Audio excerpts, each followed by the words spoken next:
want to explain how we make the grenache 2018 that I'm releasing now.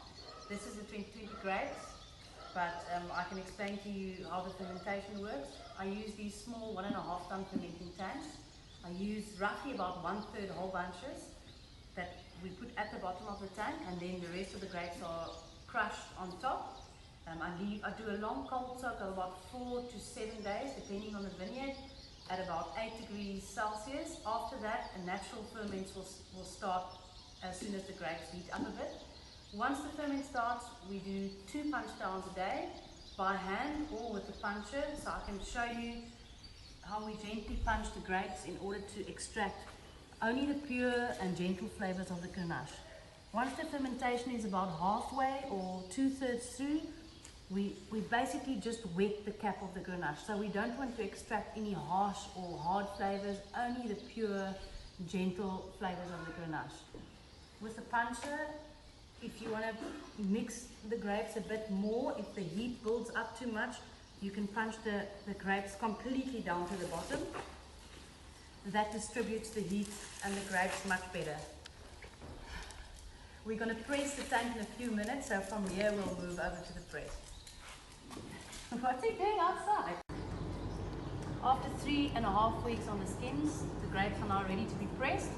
You'll see even after the fermentation there's still whole bunches intact. So the pressing that comes from this will be completely different than the pressing that comes from this.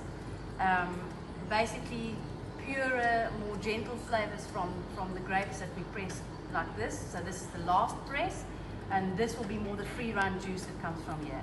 So after 3.5 weeks, we will take the bucket and we will fill the press. This is a modernized basket press. So we do a very soft pressing, so in order just to extract gentle, soft flavors of the grenache, we don't press hard at all. So we empty the tank, into the press. As soon as it's full, we will start the pressing.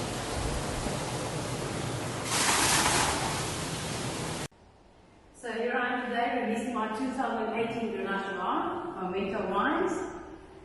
The 2018 vintage is a really bright, elegant and pure vintage.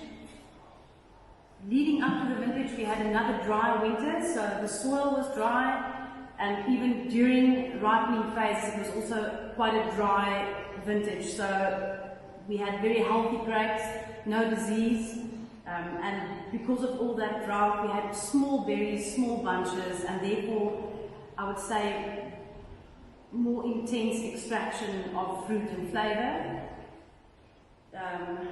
There was a period in December when it was quite hot, and then it cooled down in January, February. So cooler nights but warmer days, and that difference in temperature creates for better flavour development in the berries.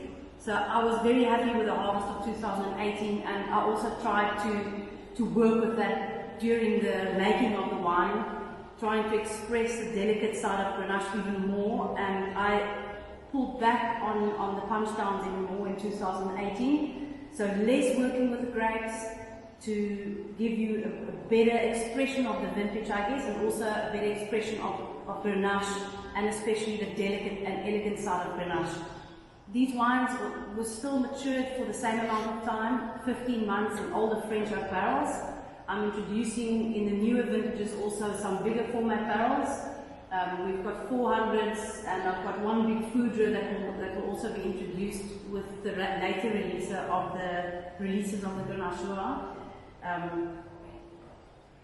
When you'll see the difference, and also on the nose and on the flavors, it also represents or shows that. So I would say there's a more lighter cherry, lighter, very strawberry fruit compared to the 17, which was a bit more darker in expression.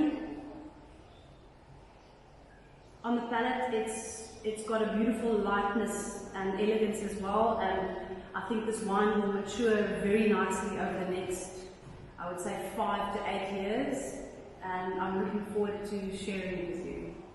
Cheers. I would just like to explain a little bit more on the vineyard side. For my grenache, I choose specific vineyard sites to reflect the elegant side of grenache. So I work with vineyards from Swartland, grown on granite soils. The granite soils gives you a more elegant and pure example. And the thing what I love about the granite is the tannins that you get. You get a very fine tannin structure in the middle, and that allows for good aging of the wine. Granite also gives you that beautiful bright fruit, almost perfume, purple, red combination of different fruits, and I just really love granite soils with grenache.